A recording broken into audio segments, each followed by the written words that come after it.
আসসালামু আলাইকুম। আজকে বিসিএস আবেদন করে আসলাম শেষ দিন। তো অনেক গ্যাঞ্জাম ছিল, তারপরও অবশেষে করতে পারছি। এটা আল্লাহর কাছে অনেক শুক্রিয়া যে অবশেষে এই যে করতে পারলাম বিসিএস এর আবেদন কপি। তো ওইখান থেকে বের হয়ে গেলাম কম্পিউটারের দোকান থেকে। বের হয়ে একটা রাস্তা দিয়ে হাঁটতে থাকলাম, একটা চিপা রাস্তা ছিল। তো এখান থেকে হাঁটলাম, হাঁটতে হাঁটতে দেখলাম আমি একটা ফার্মেসিতে যাব, ফার্মেসি ওষুধ নেব মুখের জন্য। তো রাস্তায় ছিল অনেক সবজির দোকান ছিল, ইচ্ছে করছিল কিছু একটা নেই, কিন্তু নিলাম না, দেখে থেকে চলে গেলাম। তো ফার্মেসির উদ্দেশ্যে যাইতেছি, ফার্মেসিতে যাব, দেখি ওষুধটা পাই কিনা। তারপর গেলাম।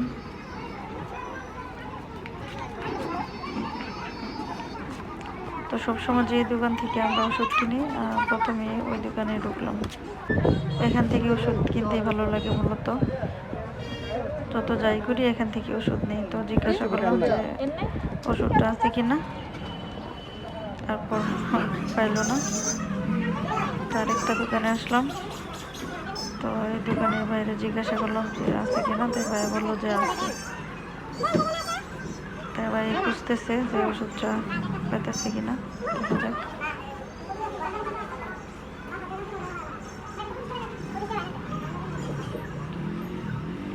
তারপর অবশেষে ওষুধটা পাইলো, তো আমাকে দিল। তো আমি ওষুধটার টাকাটা দিয়ে তারপর চলে আসলাম। তো এখানে আরেকটা সবজির দোকান ছিল, ওইখান থেকে এতে ভাবলাম 2 কেজি আলু নিয়ে যাই। তো এখান থেকে ওই ভাইকে বললাম 2 কেজি আলু দেন। তো ওই ভাই 2 কেজি আলু দিলেন। হ্যাঁ, টাকাটা দিয়ে তারপর নিয়ে চলে আসলাম। তো বাসার দিকে রওনা হলাম। ইনশাল্লাহ বাসায় চলে আসছি তারপর।